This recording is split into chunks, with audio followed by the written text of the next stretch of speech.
Well, hello, everybody. Pastor Joel with you one more time for the past days with Pastor Joel. Just want to thank all of you for tuning in, and please feel free to like, share, and subscribe so we can get this content out as close as across the street and as far as across the world. I'm really excited about this video because I have a special guest with me. This is one thing that I've wanted to do for a while, is to do some more interviews. And I'm going to bring him on in just a minute.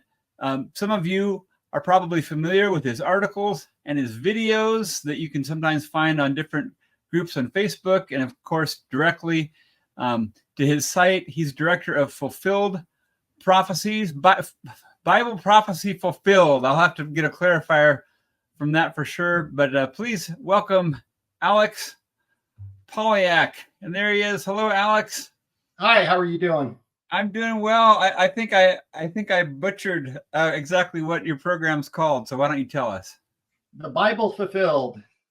The Bible both on YouTube. Yep, both on YouTube, and I have my website, thebiblefulfilled.com. Yep. All right. And we'll make sure to have those links in the description.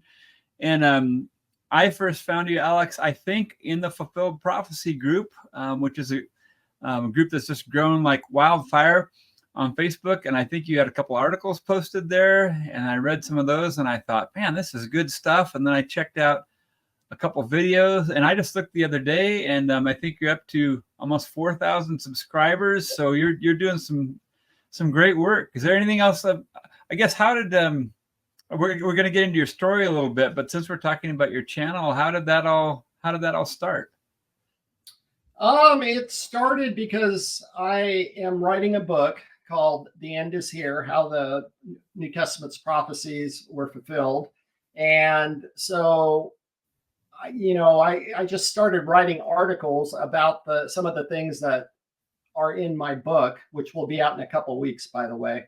And then I also started a YouTube channel, basically, just to promote the book and to, make shorter snippets, I guess, for people who don't like, reading a whole book. They can, watch a YouTube video or, read an article. So. Oh, that's awesome. Well, we're going to get back into talking about your book a little bit, because I'm excited about that. And but let's go back to the very beginning, the very best place to start. And so, just give us maybe a thumbnail sketch of your faith journey in general. Okay. Well, I was raised a Catholic, but I wasn't really I was a Catholic in name only, I guess. My parents would say, you were baptized a Catholic, so you're a Catholic. But we never went to church or anything like that. But then in my teens, basically, 15, 16 years old, I started getting into partying, and I went down, that road, hook, line, and sinker. I got basically to the end of my rope. I was in my 20s. I was 22. And at that point, I was basically at the end of my rope. I'd been in and out of jail for all kinds of stupid stuff. And I got on my knees one day and I said, Lord, if you're up there, I didn't even really know if I, believed in God. And I said, Lord, if you're up there, please help me out of this mess. And what's interesting is that about a couple years earlier, I was like going door to door selling stuff, right? And I happened to knock on a door of a business of a pastor, and he gave me a Bible, right? And he prayed with me. And, I wasn't even a Christian or anything. I just said, well, whatever, give me the Bible, let me get out of here. If I would have known it was a Christian establishment, I would have never went in there. Right. But and then I threw the Bible in the back of my trunk, and then, then I started tail spinning basically. And that's when I go, I have a Bible in the back of my trunk. So I started reading it and praying, and sure enough, Lord helped me out of the mess I was in. Then I went to school, went to college, and, basically turned my life around. So, that is how I became a Christian. It really is. That is it. You and I have spoken on the phone, but just once, I think, and then have exchanged some texts and things. But I don't remember us talking about that. You and I have a very similar story. Oh, Very, really? I didn't know that. very eerily similar. So that's pretty neat. Uh-huh. Well, so that's in your early mid-20s, somewhere in there. Yep, 22, I became a Christian. So Okay, so between then and now, and we're going to get to some particular beliefs that we share, but are there any kind of watershed moments in your Christian journey, things that really impacted you? Right from the beginning, I mean, I was always an avid Bible reader, and I went to school for apologetics and stuff like that at Biola. And I was always, really into theology and eschatology and Bible reading. So it's always been just interesting to me. I really always got into it, So, I mean, there hasn't really been any watershed moments, I guess, but it's just something that I have been really interested in my whole life, basically. I'm in my 50s now. So, Okay. you know, so. So your ministry is called the Bible Fulfilled. So for people, a lot of the people that I think listen, to my channel and are familiar with me or you might have an idea of what that means, but maybe there's some people tuning in that don't know much about that. So what do you mean by that? The Bible Fulfilled? Well, I focus on fulfilled prophecy. I know a lot of Christians look forward to a lot of prophecies. They think it's in our future, but I think a lot of the prophecies have already been fulfilled. In fact, I think just about all the prophecies in the Bible have been fulfilled. I mean, it doesn't mean that you can't become a Christian, and it's still relevant to us. I'm not saying it isn't. I'm just saying that like when Jesus said he'd come on clouds, or when Jesus said the sun, moon, and stars will fall, and talked about the New Jerusalem and the Great Tribulation, things like that, I think have been fulfilled. And what motivated me really to write a book in the first place was for apologetic reasons, because I mean, we've all heard our entire lives, that the end is here. Jesus is coming back in 2 years or in 3 years, or I mean, over and over and over. It's just been going on. It's been going on for 2,000 years. In fact, there's a book called what is it called? The Day and Hour by Gummerlock. I'm not sure if you read that book, but I haven't. He lists 2,000 years of prophecies that Christians have been, talking about the end is here, and it never happens, and it makes us look really bad when Christians go out there, they get on national TV or radio, and they say, the end is here, Jesus is coming in 1 year or whatever, and then it doesn't happen, and then it makes us look really bad. So, the reason I wrote my book is because as an apologetic more than anything else, just to show that, look, these prophecies that Jesus and the New Testament apostles talked about have been fulfilled. So, and then I show historically how the events happened, and I go back to the Old Testament and show how they were prophesied by first the Old Testament prophets, and the New Testament prophets said they would happen soon, and they did in fact happen in the first century. So that's kind of what. Yeah, go ahead.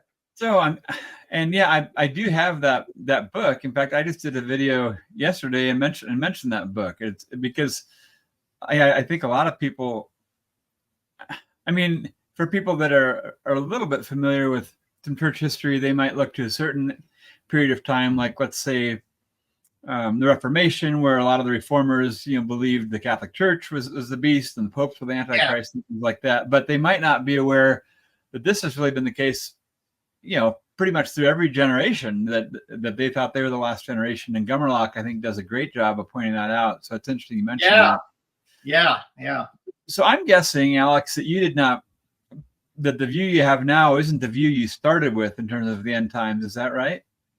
No, it wasn't. In fact, what's interesting though is even when I first became a Christian, I would read these passages like Matthew 16, where Jesus said, there are some standing here who will not taste death till they see the Son of Man coming in his kingdom, or Matthew 24, where Jesus said that, Son of Man will come on clouds and it'll happen within this generation. I read those passages even back when I was in my 20s, and they would always bug me, because I knew what they said. I mean, it's so obvious what they say.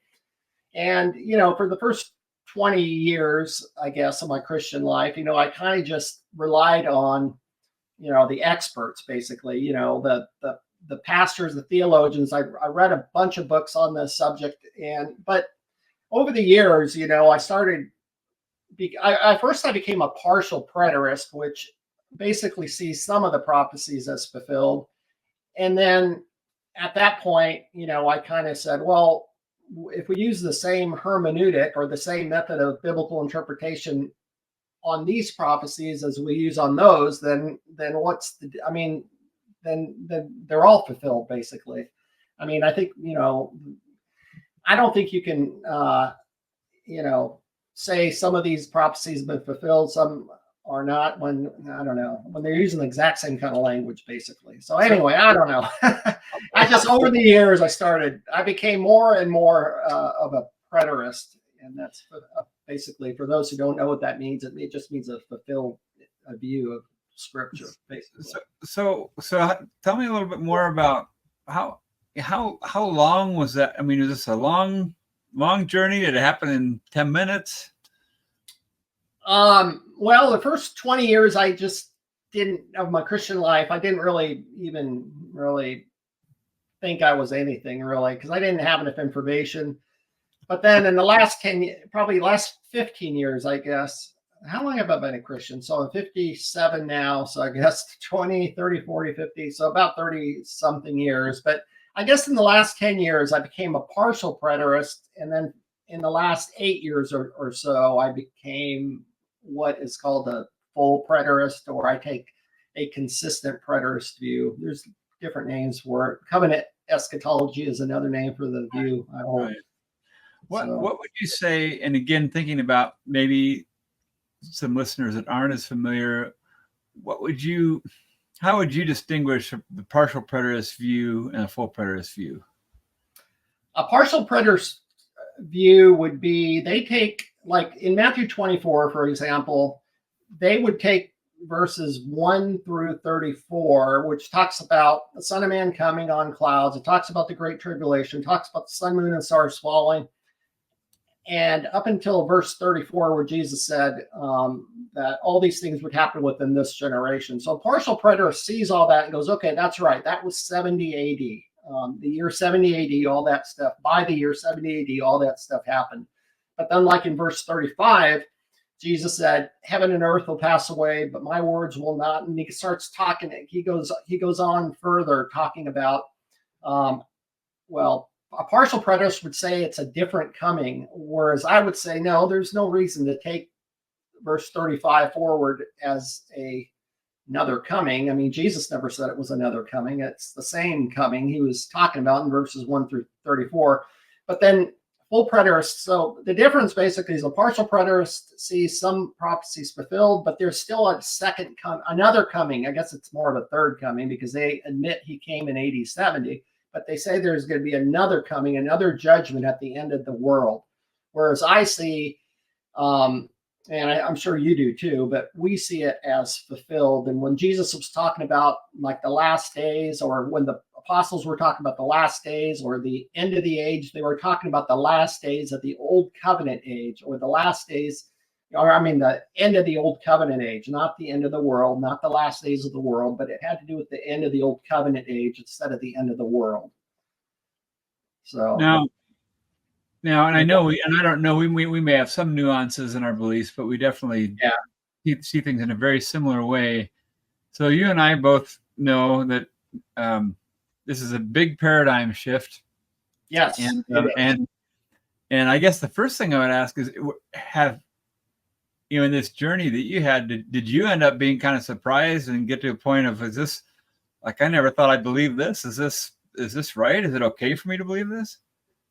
Yes, I went kicking and screaming. I didn't want to believe it, because I knew that it would sound, I mean, 99% of Christians do not, or I don't even know the percentage. It's probably getting more popular now, but I mean, most Christians do not hold that view that I hold, and I did not want to believe it. I mean, I researched it for years and years before I actually came out and, started doing YouTube videos and stuff like that. And because I didn't want to go down that road, but I don't see any other way. If we believe what Jesus said, if we believe the Bible, then either we believe it or not. I mean, it's pretty obvious what Jesus and the apostles said. I don't think you can get away with the timing indicators that say these events would happen soon, or they would happen within this generation, or they would happen before the people Jesus was talking to died. I mean, over and over and over. So yeah, I went kicking and screaming. What about you? Wasn't that kind of like that for you? Yeah, absolutely. And I actually thought, and now I think this is a little bit silly, but I get accused. I don't know if you've been accused of this, but I get accused. I don't want to exaggerate it, but fairly regularly of something like I came to my views because of certain preterist authors or teachers, or I read like an article or watched one video. And to be honest, it's a little bit insulting because I had been a Christian for 27 years, and it's like I didn't know everything, but give me a little bit of credit. I mean, I had studied the Bible a few times, and in my case, I didn't like, and now I certainly know some of the main authors out there and the books, the YouTube channels, but I knew none of that when I came to this view. Now I have certainly learned more, but when I came to this, I actually thought, is there anybody else who's ever believed this? And what what really? happened? This, okay. Yeah, like this train coming, and I just and this is my interview of you, so people can hear more about my story in other places. But I certainly I kicking and screaming I can relate to. It was very jarring for me. Yeah. And one of the things I did, and I've talked to at least a handful of other people that believe these same things, and they could resonate with this as well. I tried to read myself out of it. There are a lot of books and articles that are anti-preterist. Some of them not nice and kind, to put it mildly. But I tried to read myself out of it because, maybe for similar, I didn't, I was also a pastor, so I knew that might be interesting and what that might cost. But yeah, who wants to be, in a view that's so contrary to most of the church? And I wondered how other people would respond. So yeah, and I've met a lot of people that have said the same thing. And for me, it was actually trying to sort of find these anti-preterist articles and books and all the research that almost convinced me as much as anything else, because a lot of these guys that were, seemed like they had a good head on their shoulders. They were good at exegeting or opening up the scriptures, had a lot of good teaching, but then all of a sudden when it came to eschatology, they said things that were just ridiculous and not based on the text anymore. Yeah. I mean, I'm like you. I have, probably 10 books on my bookshelf that are against what I believe. I mean, I desperately wanted to check before, to make sure that I'm not missing anything, because I mean, it's like, how could everybody, how come more people don't see it? So I kept buying books thinking, well, okay, all these authors that I've always liked my entire life, I'm going to read, see what they say. But it's like, like you said, their arguments are empty. I mean, they're not, it's like they completely think I don't know, they use completely different arguments than they would to promote other views. Let me put it that way, if that makes sense. I mean, their arguments are empty, basically. Yeah. Well, let's go down this road a little further. So you came kicking and screaming, and I'm curious, and you can go as far as you want with this, but how has and then we're definitely going to spend some time getting specifically into your book, because I'm really excited to hear more about that. But on a kind of a practical level, once you got to the point where you said, no, I've read enough, I've studied enough, I think this is what the scriptures teach. I can't go against what Jesus and the apostles are teaching. And the way I say it all the time is, the apostles got a lot of their teaching from Jesus, and then both Jesus and the apostles said they were teaching nothing different than the Old Testament prophets. And you put that all together, it's like all of them had to have been wrong. or there's something that's been really wrong, with what a lot of people believe. And so how has it gone? I'm assuming you're sharing this publicly, and you wouldn't do that if you didn't want anybody to find out what you believe. But in your closer relationships, maybe your friends and family, how has this gone as you've shared some of these things? Well, my family, they're kind of surface Christian. I mean, they're not really deep in theology, so that has not been bad at all. But Okay. friends of mine, I have lost some friends, I guess. I mean, and over it, and it's been hard too, because it's funny that when I was in my 20s, I could teach, Bible study at church, or they would let me speak. But all of a sudden, 30 years later, you think I would have more knowledge, not less. And now they're out. I can't, I mean, I was able to find a church that was, they were okay with my views. I mean, they didn't promote it, but yet they were, in fact, they were letting me even speak at their Wednesday night service, which was cool. I don't go there anymore. Now I go to a house church with a group of friends, but Okay. yeah, but I mean, it has been tough, because I know that, if I go to most churches will not, let me teach, or because I don't agree with their views. So Right. it is tough. And I know a lot of pastors, and I think you're one of them, if I'm not mistaken, that have lost their jobs over this, over these views. And I know Don Preston and, Tony Denton, other, preterists that have actually lost their jobs over this. And I feel really bad for, Yeah. you guys. I wasn't a full-time minister or anything, so it didn't affect me that way, but. Right. So why not just keep quiet about it and just kind of keep it to yourself, keep the peace? Because I think it's hurting Christianity. I think the number of Christians every year is going down. And I think one of the main reasons is people see all these prophecies in the Bible.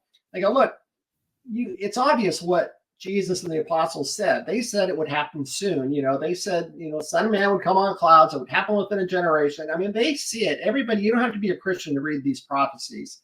And they make, people see these prophecies and go, Jesus was a false prophet. In fact, even C.S. Lewis said that Matthew 24, where Jesus said, Son of Man would come on clouds and it would happen within this generation, is the most embarrassing verse in the Bible.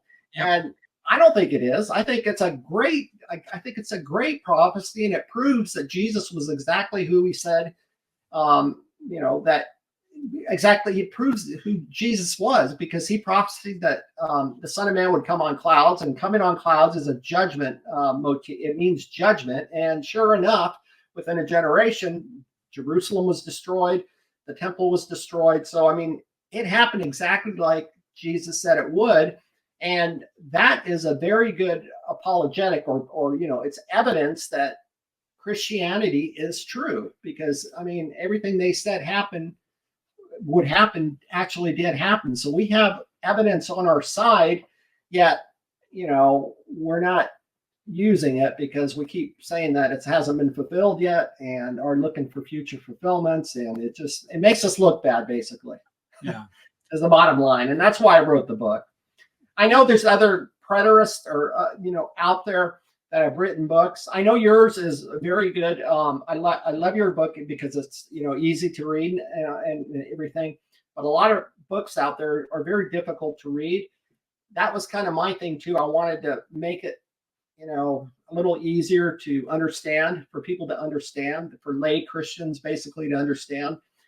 Unfortunately, my book got a little bit long. It's like 500 pages. So, but I mean, it's easy to understand. There's just a lot of, Yeah. I mean, it has 500 pages, but, Yeah.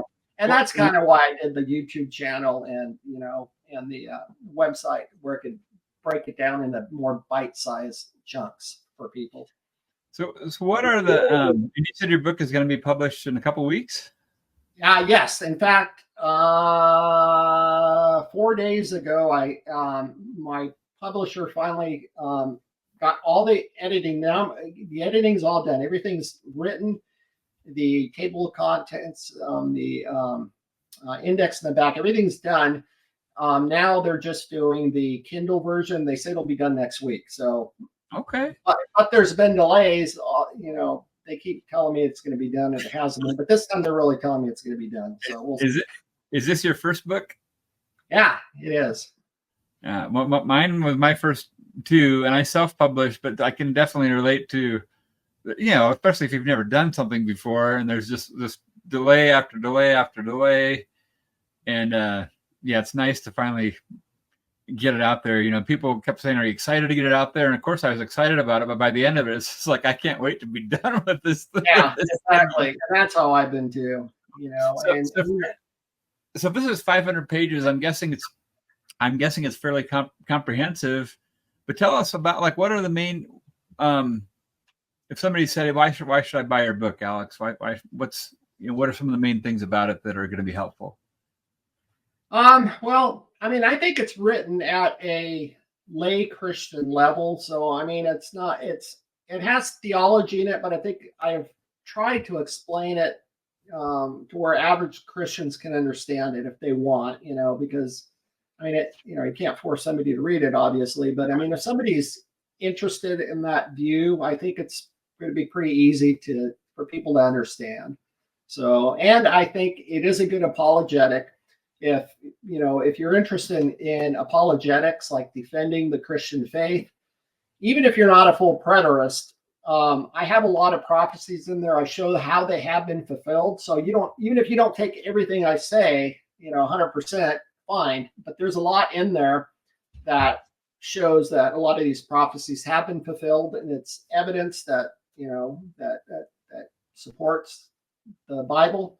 So I think that was the reason I wrote the book. So I think it is a good book, even if you don't hold the view I hold. It's still a good book because you can see how prophecies that were first, like you mentioned, they first the Old Testament prophets first prophesied about this, and then the New Testament prophets, and then they were fulfilled within a generation. So I guess more partial preterists. I don't think a complete futurist would probably like my book, but if at least partial preterists would like it, and certainly consistent preterists or full preterists, which is basically what I am.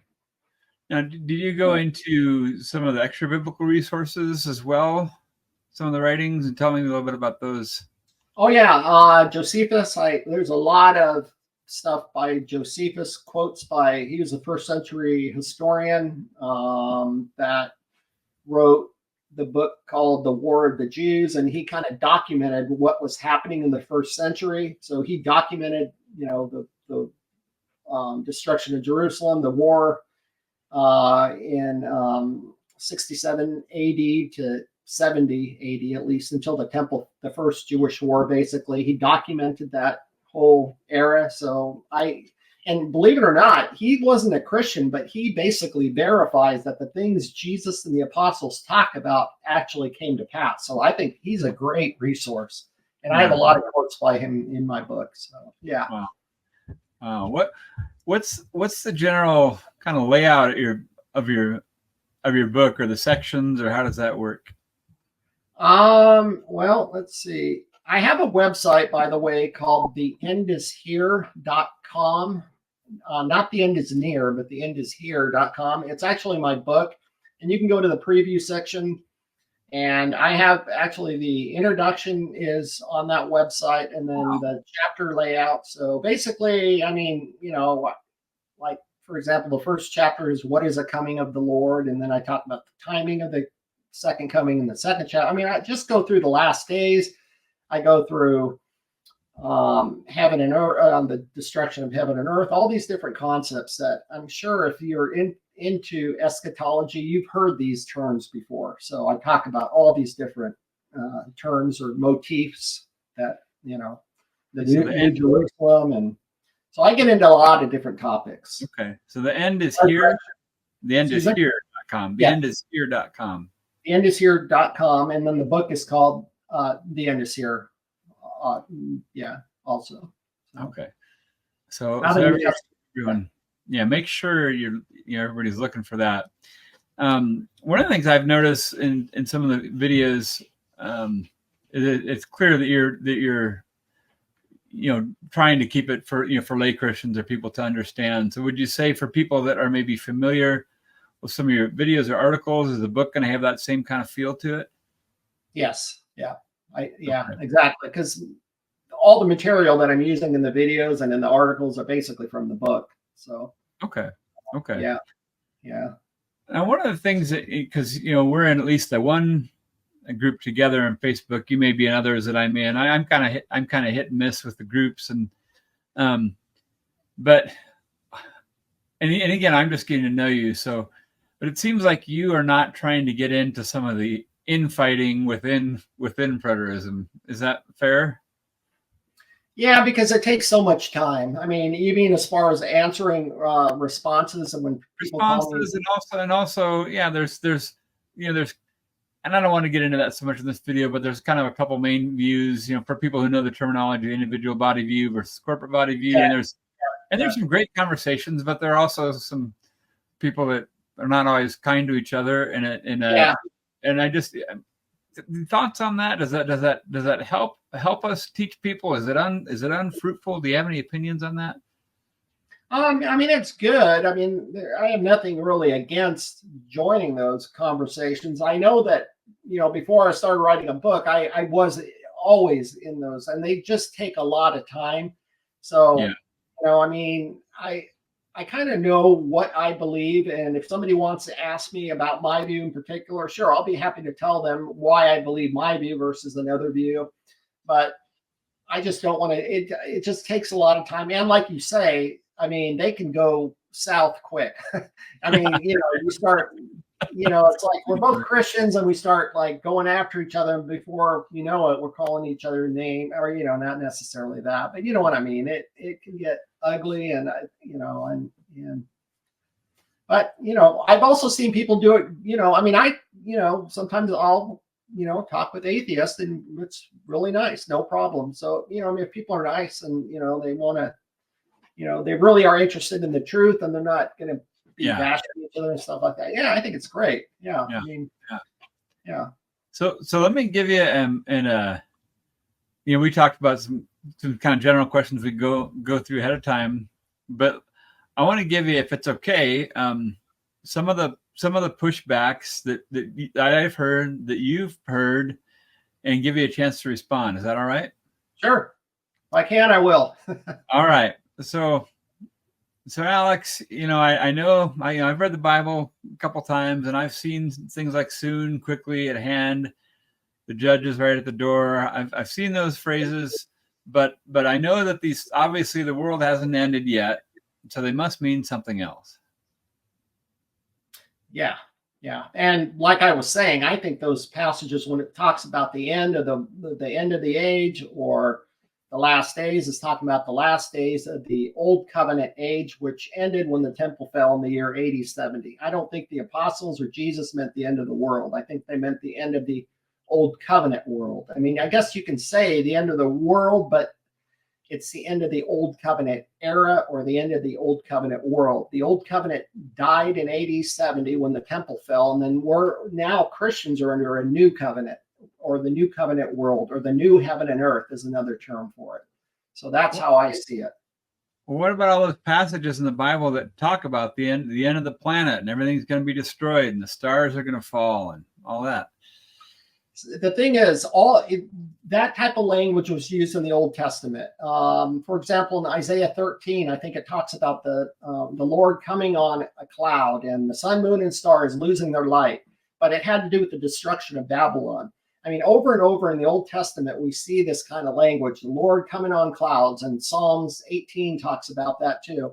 It even talks about the Lord coming with a shout. Now, Jesus and the apostles were Hebrews, right? They used the same kind of language that's used in the Old Testament. They used the very same kind of language to say that the destruction of Jerusalem was coming. They used the exact same kind of language. So if the Old Testament didn't mean it literally, why would the New Testament writers mean it any differently than they've always understood it their entire lives, because they were both the Old and New Testaments were written by Hebrews, right? So they use the same kind of language. So why would it be different? But it just doesn't seem like all these things haven't happened yet.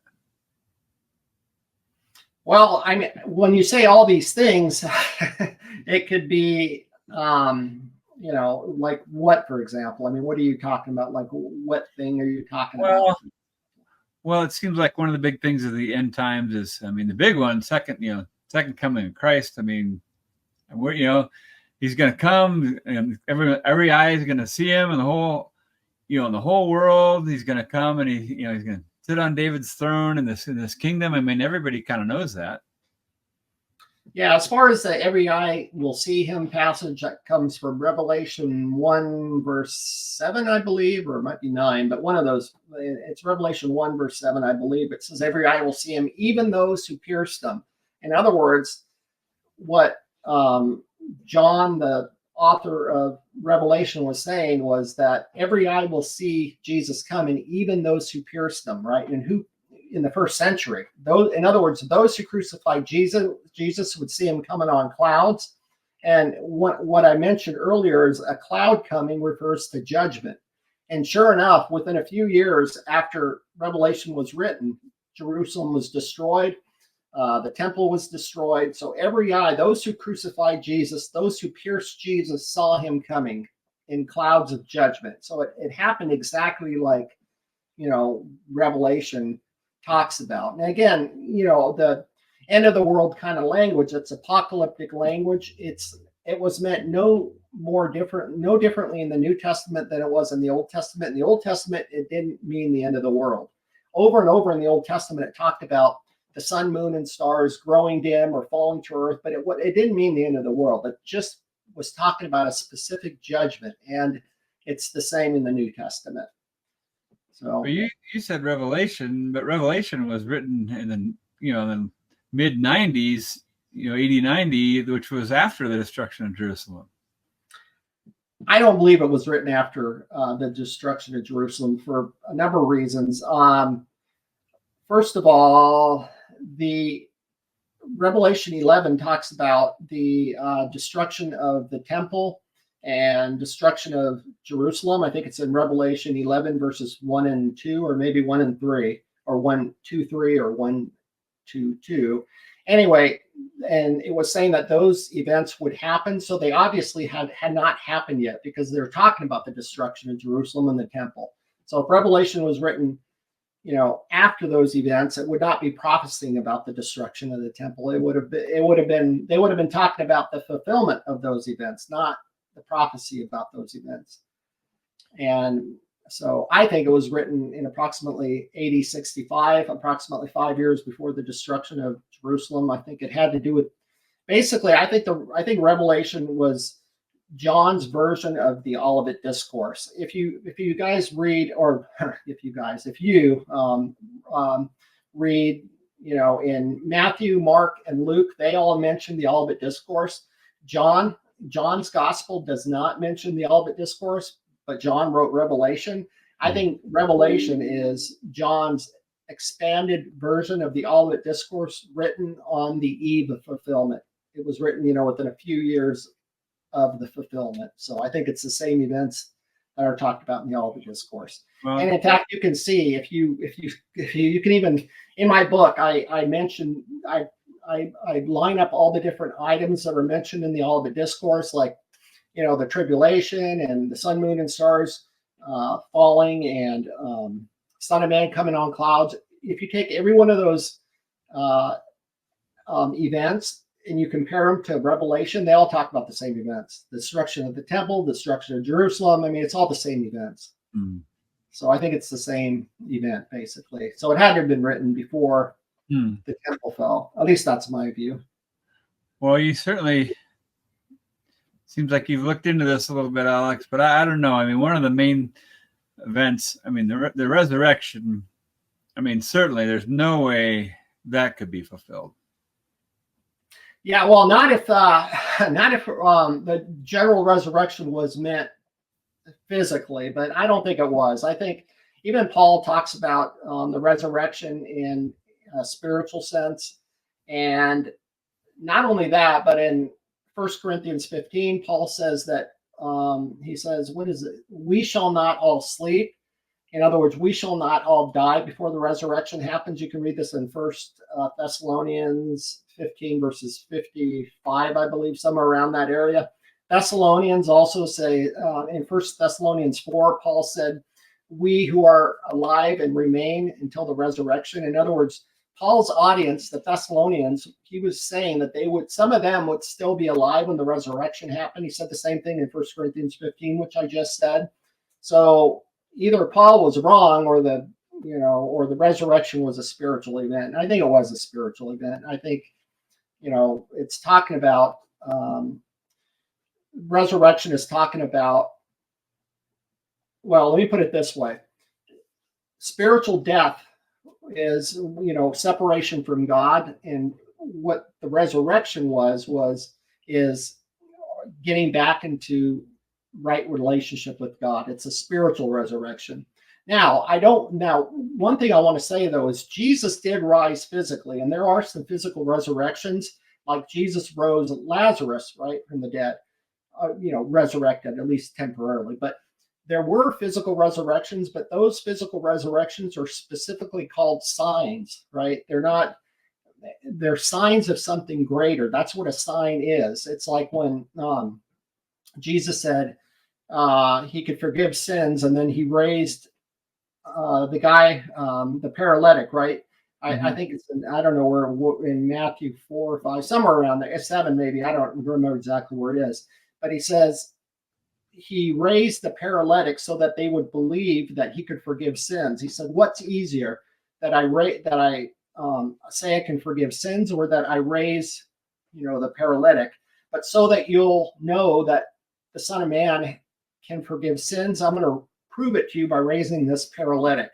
Right? So he did a physical sign to prove that he could forgive sins.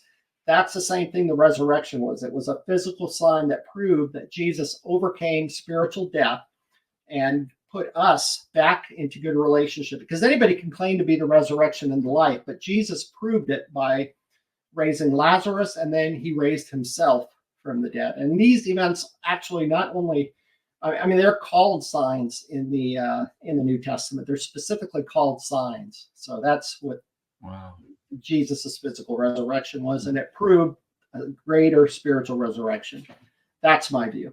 And of course, there's a lot more to it, and I do talk about it in my book, and I have a bunch of articles on my website too about this specific topic. So, well, you certainly, and for those people who maybe just chiming in the middle somewhere, I'm purposely asking questions that are a lot of the main pushbacks people have, as if Alex and I are just sitting down, maybe over a cup of coffee, and I'm challenging him a little bit.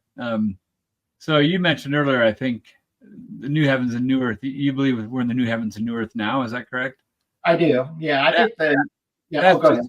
That's just crazy. I mean, everything in the new heavens and new earth is perfect. All the relationships are supposed to work out. I mean, how could you possibly believe that?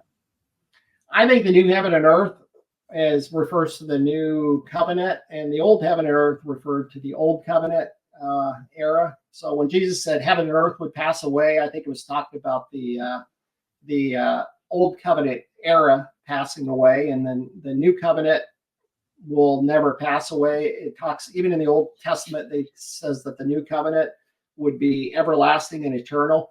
Here's something else to think about. Jesus said that in Matthew 5, he said, not one jot or tittle of the old covenant would pass away until heaven and earth pass away. Now, most Christians believe that the old covenant has passed away, right? I mean, just about everybody believes that. But if you believe the old covenant has passed away, then heaven and earth must have passed away, because Jesus said not one jot or tittle will pass from the old covenant till heaven and earth passes away. This is in Matthew 5, verse 18, I believe. So, or 17 to 18, I believe. So, I mean, if heaven and earth hasn't passed away, then every jot and tittle of the old covenant is still applicable, and we're still under the law. Or I guess, Jews are still under the law. So, I hope everybody was listening carefully to all those answers that Alex gave. And one of the things that I try to do on my channel is not only teach, but show other people how to present these truths, how to present it as an apologetic. And so I just, thank you, Alex, for answering all those. And I really hope people were paying attention, because those are very, very good, solid, biblical, succinct answers that I know I appreciate, and I think my listeners will too. Let me just hit you with one more pushback that comes up a lot. Sure. There, if this is true, why, obviously a lot of the church doesn't believe that the creeds, they might have some helpful stuff, but they seem to believe something different. The church fathers, that comes up an awful lot. That who am I to disagree with the church fathers? How would you respond to those arguments? Well, the church fathers were wrong about a lot of things to start with. I mean, the whole Reformation was based on, problems with what the church fathers were saying for the first, for 1,000-year period of darkness, basically. So there was that Reformation. Also, you think about this logically. Every single topic, basically, from resurrection from everything like soteriology, salvation, baptism, every single topic the church fathers disagreed about, right? So, yeah, okay, which church father are you going to go with? Are you going to believe everything that church father said? I mean, so you can pick and choose, say, oh, yeah, the church fathers believe this, but, they were wrong about a lot of stuff to start with. And with that book by Francis Gumberlach shows 2,000 years of them saying that, or not, at least some of them were saying that, that Jesus is coming within a year, or with whatever they put these time, indicators that, Jesus was coming soon. They were wrong time after time after time. So, they were wrong about a lot of stuff. If we have to believe the church fathers, and we should all be Catholics, because before the Reformation, the Reformation was went against the church fathers. So, if you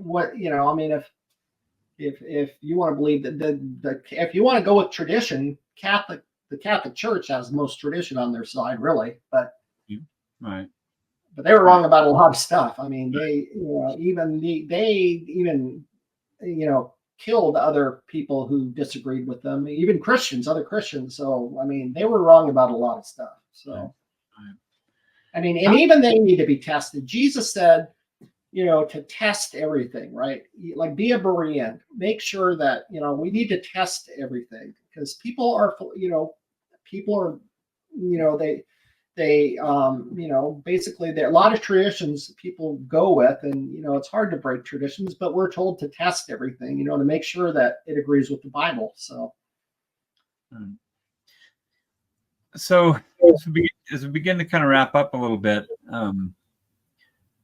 I asked you this a little bit, why not stay quiet about it, and why is it important? But let me just give you an opportunity to speak to that a little more. Like we've both said, this is a position a lot of people don't hold. Sometimes it causes problems in relationships. I know many people personally who have been kicked out of one or more churches. How important is it? Does this really matter? A lot of people disagree about other issues in the Bible, and it's so just as long as does it really make a difference? I think it does for Christianity as a whole. Because if we have a track record of Christians basically have a track record of being wrong, and outsiders are looking at Christians predicting the end of the world over and over and over and over, and it never happens, and it makes us look bad, basically. Not only that, but you want the truth, right? If this is true, then we should want to learn what's true. That is important. It helps us. A lot of people are in fear, thinking that the tribulation is going to happen, or that that all these bad things that are in the Bible are going to happen one day. Or they don't go to college because somebody told them that Jesus is coming back in a year, so why go to college? Why get married? In fact, a lot of people have not gotten married because of that. There's all kinds of reasons, people have done because based on their eschatological views, which are wrong. So, why start Salvation Armies if Jesus is coming back in a year. Why, somebody once put it like this: why polish brass on a sinking ship? Right? I mean, if Jesus is coming back, why try to better the world? Why not just hunker down and wait for Jesus to come back? Yet, if they're wrong about that, then we're doing the exact opposite of what Jesus told us to do. Jesus told us to be his hands and feet, to go out in the world, to be his hands and feet, to do good things, but if you think Jesus is coming back in a year or whatever, soon, then you're not going to do a lot of these things that you should be doing to better the world. That's our job, to better the world. So I think it is important. Oh, that's really good. Do you have an optimistic outlook? Let's say over the next couple decades. Let me put a little caveat there, and you may be aware of some of this too. But I think what we believe is growing. I think more people are asking questions, but we also see, every time there's a new war, another hurricane, an eclipse. Obviously, I mean there are some pastors that are well-known pastors that some of them might be purposely deceiving, but I think for the most part they honestly believe the things they believe. And they put out a video, and literally in a few days, they've got hundreds of thousands of hits. Yeah. What do you see again, next 10, 20 years? Are you optimistic that some of that starts to wane and that this view gets out there more? Yeah, I think so. I mean, I think it's gaining traction. I think, more and more people are being open to it. I mean, I think partial preterism is growing. I think that, even preterists, I mean, there's websites now, there's books, there's different authors, there's different people like you and I that were never doing this a few years back. I don't know how long you have had your channel exactly. How long have you? Yeah, probably just a couple of years, maybe. Okay, Yes. Yeah. Give or take, So, I mean, we're pretty new. You're pretty new in this too. I mean, so I think it is growing. I think we have evidence on our side. And I think the more people consider it without a knee-jerk response, I mean, if they really sit down and start thinking about it, then I think it will grow. And I think it is growing. I am optimistic that it will. Yeah, I mean, I think it will. Yeah, in the long run, absolutely. I think because it's true. It is true. So I think it will prevail. Truth will prevail. So I do think it's going to prevail. How long it's going to take, I don't know. But right. In the long run, yeah. Well, I want to give you a chance for some closing thoughts. Just right before I do that, I want to remind people, again, Alex Polyak, he's got a book coming out in a couple weeks. Website you mentioned earlier where people can go on and read the intro and kind of see the layout of the book is theendishere.com. He's director of the Bible Fulfilled. What's the easiest way, Alex, for people to get to your videos or articles? You can go, basically it's thebiblefulfilled.com is my website. My website has both articles and videos, or you can just go to my YouTube channel, just search The Bible Fulfilled, in the YouTube search bar thing. Either way, it's all pretty easy. The Bible Fulfilled. Pretty all right. easy. All right. And we'll put those links in the description as well. Awesome. Appreciate it. So yeah, just first of all, thanks so much for being willing to come on. Like I mentioned at the beginning, this is something I've wanted to do more, is just interview some different people. And I love the idea too of interviewing somebody who's just, got their first book coming out that maybe people wouldn't know about, and just to get the word out. But let me give you an opportunity if you have any, maybe any closing. Oops. We lost Alex. I'm not sure what happened there.